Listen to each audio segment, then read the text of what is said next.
कि जब हम लोगों ने यहाँ कार्यभार ग्रहण किया था उसमें 92 से लेकर 2017 में ऐसे करीबन 500-600 केस थे जिसमें कि शिक्षक अपने पद से सेवानिवृत्त हो चुके थे या कर्मचारी सेवानिवृत्त हो चुके थे, उन लोगों का भुगतान नहीं हो पा रहा था।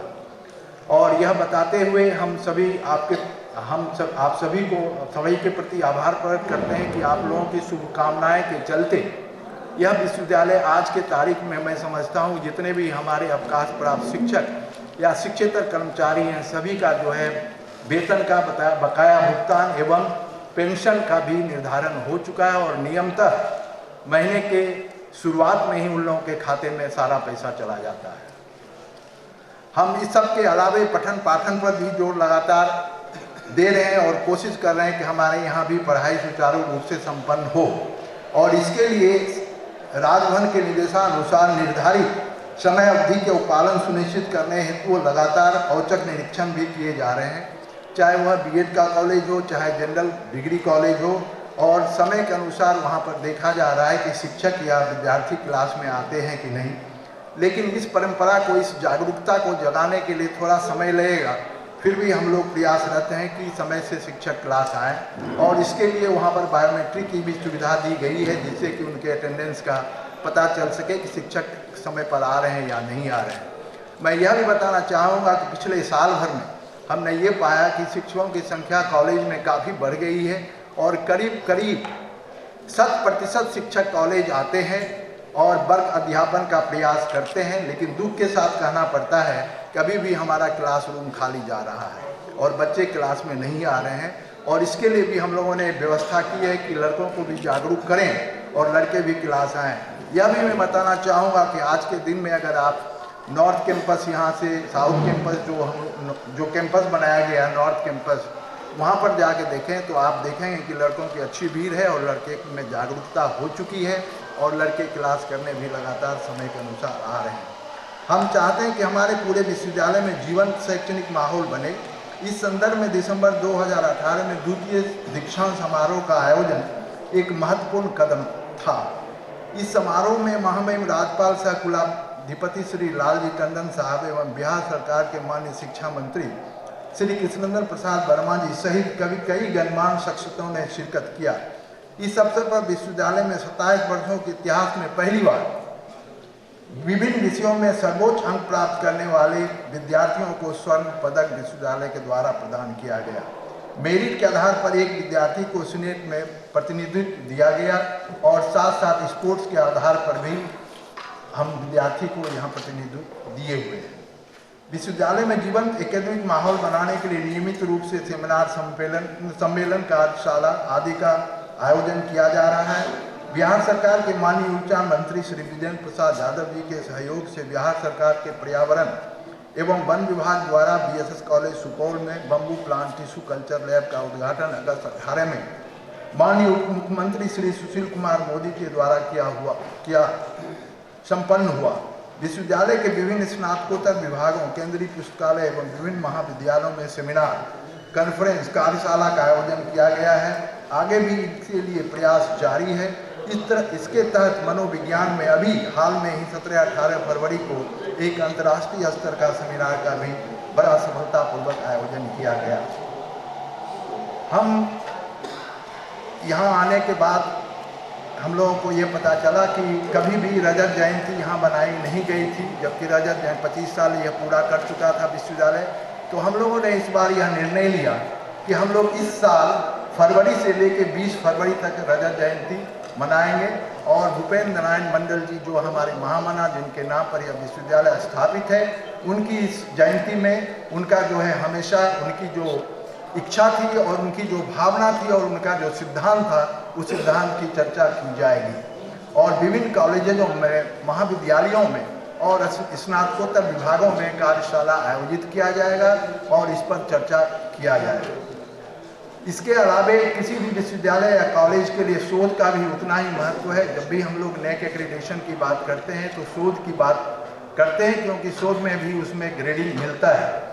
तो इसके लिए शिक्षकों में शोध कार्य को ध्यान देने हेतु प्रेरित किया जा रहा है।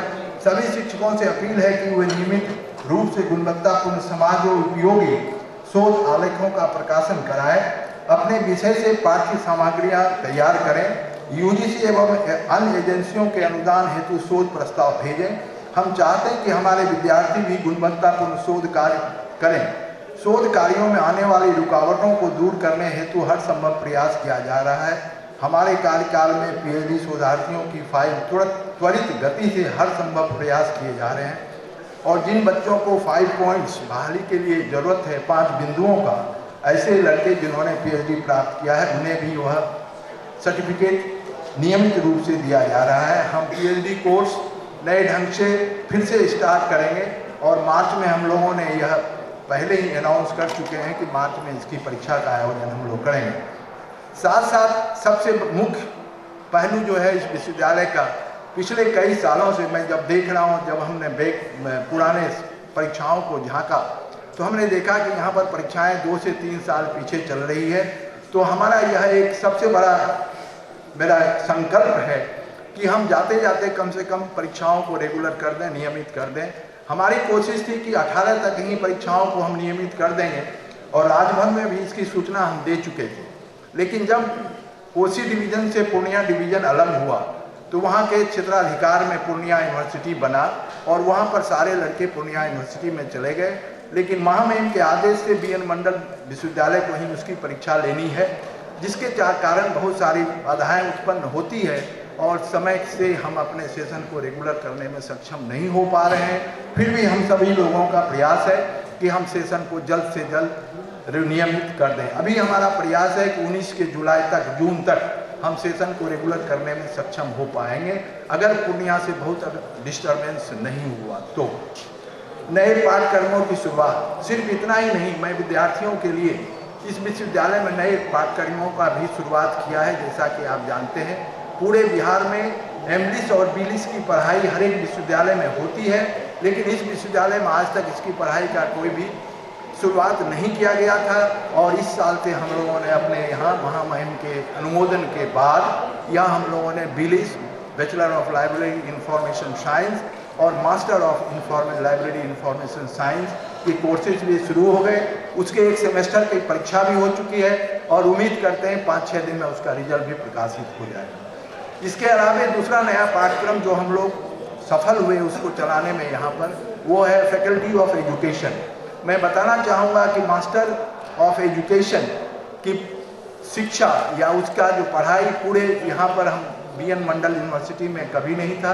कॉलेज एक गवर्नमेंट कॉलेज है, उसमें चल रहा है, लेकिन बीएन मंडल में एमएड की पढ़ाई नहीं होती थी। और एनसीटी में हमने प्रपोजल भेजकर और अंत में उसका अनुमोदन भी प्राप्त हो गया और इस साल से हम लोग बीएड और एमएड का कोर्स फैकल्टी ऑफ एजुकेशन के तहत शुरू करने जा रहे हैं।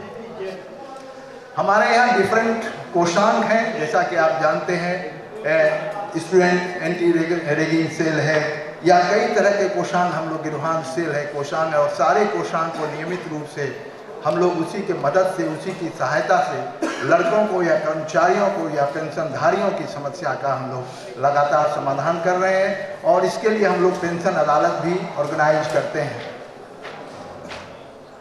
बुनियादी सुविधाओं की बहाली के लिए भी हम सभी प्रयासरत हैं। हम सभी विद्यार्थियों एवं कर्मियों को बुनियादी सुविधाएं उपलब्ध कराने हेतु प्रतिबद्ध हैं।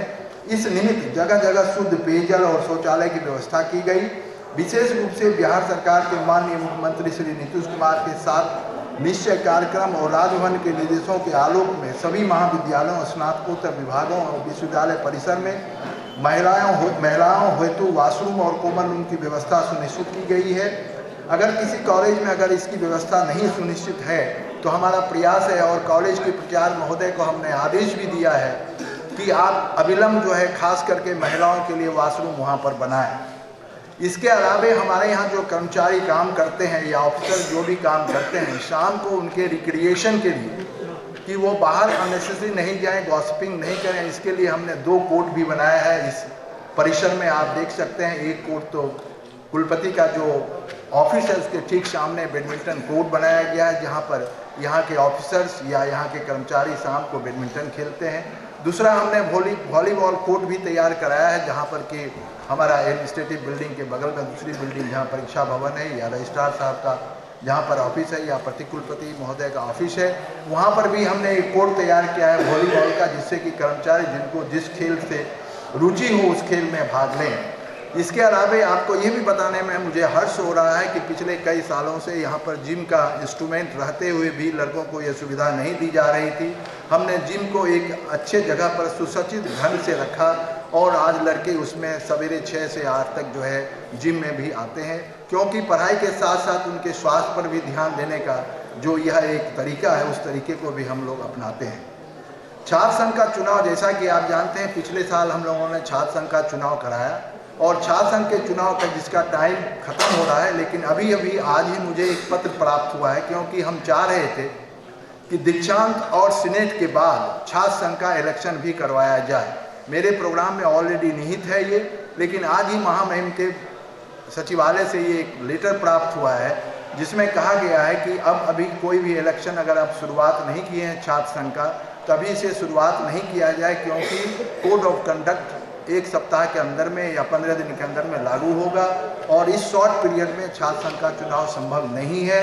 इसलिए इलेक्शन खत्म होने के बाद, कोड ऑफ कंडक्ट खत्म होने के बाद ही छात्र संघ का चुनाव करें, और इसलिए हम कोड ऑफ कंडक्ट खत्म जब लागू होगा और जब खत्म होगा उसके बाद ही छात्र संघ की चुनाव किया जाएगा। इतना ही नहीं, खेल कूद में भी बढ़ावा दिया गया है बच्चों के लिए, और बच्चे आज हमारे जो है 2 आयोजन किया गया इस राज्य में, जिसको एक को हम लोग कहते हैं क्लब और दूसरे को कहते हैं तरंग, और दोनों में बच्चों ने पार्टिसिपेट किया और अच्छे प्राइज उन लोगों ने प्राप्त किए। और साथ साथ जो है हमारे कुछ खेल में, टेबल टेनिस है, शतरंज में है या क्रिकेट में, हमारे बच्चे इंटर यूनिवर्सिटी को भी रिप्रेजेंट करने के लिए भेजे गए। इसलिए खेल और स्पोर्ट्स में और कल्चरल प्रोग्राम में भी काफ़ी बढ़ा हुआ है। इधर आप जान रहे होंगे यूथ पार्लियामेंट भी कराया गया NSS के माध्यम से। इसलिए सारी एक्टिविटीज जो स्टूडेंट से रिलेटेड है, जो कि उनको संपूर्ण विकास के लिए, सर्वांगीण विकास के लिए जरूरी है, वो सारे कार्यक्रम को हमेशा हम सुनिश्चित करते हैं और बच्चों तक पहुंचाते हैं। सामाजिक सरोकार इतना करने के बाद हम समाज से, यहाँ के जो गणमान्य व्यक्ति हैं, उन लोगों से भी जुड़े हुए हैं। हमने सामाजिक सरोकार को ध्यान में रखकर बाल विवाह एवं दहेज विरोधी मानव श्रृंखला में भी भाग लिया। इस विश्वविद्यालय ने इस दोनों कार्यक्रम में भाग लिया था। विश्वविद्यालय में 21 जून 2018 को विश्व योग दिवस का आयोजन किया गया है। राजभवन के हर परिसर हरा परिसर के संदेश से प्रेरित होकर वन महोत्सव का आयोजन किया गया है। हमने राजभवन के निर्देश के अनुरूप स्वसमय छात्र संघ के चुनाव की प्रक्रिया पूरी की है और हम स्नातकोत्तर विभाग के शिक्षकों के माध्यम से माई बर्थ माई अर्थ के अंतर्गत जन्मदिन के अवसर पर परिसर में वृक्षारोपण भी करते हैं। इसके लिए हम नरेश बाबू को बहुत बहुत धन्यवाद देना चाहेंगे, जो हमारे माननीय अधिसद के सदस्य हैं और केमिस्ट्री के प्रोफेसर हैं इसी विश्वविद्यालय में। उनके ही ये जो है उनका ही ये विचार था, उसी विचार को भी हम लोग आगे लेकर बढ़ रहे हैं। विश्वविद्यालय की NSS एवं NCC इकाइयाँ सामाजिक सरोकारों में कार्यों में सक्रिय भाग लेती है। 30 जनवरी 2019 को राष्ट्रपिता महात्मा गांधी की शहादत दिवस पर साउथ कैंपस में इनकी एक प्रतिमा भी लगाई गई है। इनके बारे में एक लाइन बोलना चाहूँगा। यह प्रतिमा विश्वविद्यालय में कई सालों से पड़ा हुआ था और हमारे माननीय प्रतिकुलपति महोदय के इंटरेस्ट से और उनकी इच्छा थी कि 30 जनवरी को हम लोग जो है इसको लगावें इस कैंपस में, और उसी अनुसार 30 जनवरी को हमने महात्मा गांधी के बस्ट को उसको स्थापित किया है और आप देख भी सकते हैं। इसलिए हमारा हमेशा प्रयास है कि हम सभी दिशा में, चाहे वह किसी महापुरुषों की जन्म जयंती हो या श्रद्धांजलि की बात हो, तो हम लोग हमेशा प्रयास करते हैं। और आप जानते भी अटल बिहारी वाजपेयी के समय में भी माननीय हमारे भूतपूर्व जो प्रधानमंत्री थे और उनके निधन पर भी हम लोगों ने कार्यक्रम को आयोजित किया था। सभी इस विश्वविद्यालय के लोगों ने श्रद्धांजलि अर्पित की थी। संक्षेप में हम आप सबों को यह बताना चाहते हैं कि सीमित संसाधनों एवं प्रतिकूल परिस्थितियों के बावजूद हम जो कुछ कर पाए हैं वह बिहार के महामहिम राज्यपाल सकुलाधिपति श्री लालजी टंडन साहब के बहुमूल्य मार्गदर्शन और आप सभी के सहयोग से संभव हो पाया है। हम चाहते हैं कि शिक्षा के चारों स्तंभ, शिक्षक, कर्मचारी, विद्यार्थी एवं अभिभावक विश्वविद्यालय के समग्र विकास हेतु कृत संकल्पित हों। विभिन्न स्तरों पर सक्रिय राजनेताओं, छात्र प्रतिनिधियों, व्यावसायिकों, समाज सेवियों, बुद्धिजीवियों एवं पत्रकारों से भी इस ज्ञान जग में सहयोग अपेक्षित है। हम सभी मिलकर बीएन मंडल विश्वविद्यालय का राष्ट्रीय स्तर के विश्वविद्यालय के समकक्ष ले जाने हेतु प्रयास करें, अपनी अपनी क्षमताओं का सकारात्मक उपयोग करें और विश्वविद्यालय को अपनी सर्वोत्तम सेवा दें। हम केवल यह नहीं सोचें कि इस विश्वविद्यालय ने हमारे लिए क्या किया है, बल्कि यह हम सोचें कि हम इस विश्वविद्यालय के लिए क्या कर सकते हैं। सचमुच हम विश्वविद्यालय के हित में जो कुछ भी कर सकते हैं वह करना शुरू करें, आज से शुरू करें और अभी से शुरू करें। हम अंधेरे को कोसने के बजाय एक दीप जलाएं। हम सब एक एक दीप जलाएंगे तो एक बड़ी दीपमाला बनेगी, अंधेरे दूर हो जाएंगे और चारों ओर ज्ञान का प्रकाश फैलेगा। फिर हमारे विश्वविद्यालय के बारे में सकारात्मक धारणा बनेगी और राष्ट्रीय एवं अंतर्राष्ट्रीय स्तर पर हमारी नई पहचान कायम होगी। यही हमारा एकमात्र मकसद है। महाकवि जयशंकर प्रसाद जी के शब्द